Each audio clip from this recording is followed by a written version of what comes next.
তারিখ 23/3/2018। লেখক কাউসার জাহান। জোরপূর্বক বিবাহ বিচ্ছেদের শিকার নারীর সন্তানদের মধ্যে এক ধরনের ভীতির সঞ্চার হয়। তারা সবসময় ভীত হয়ে থাকেন।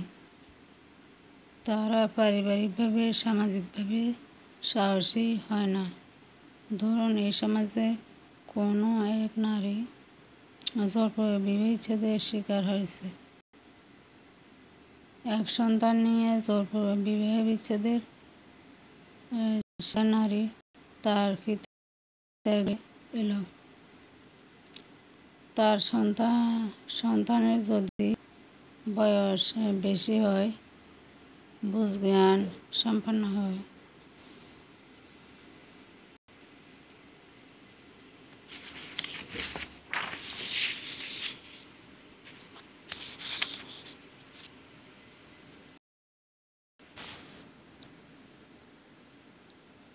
তাহলে তার মনে এই ধারণা সৃষ্টি হয়, এরপর আমাকে কে দেখবে?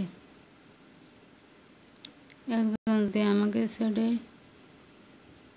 যেতে পারে, অন্য জন ছেড়ে চলে যেতে পারে।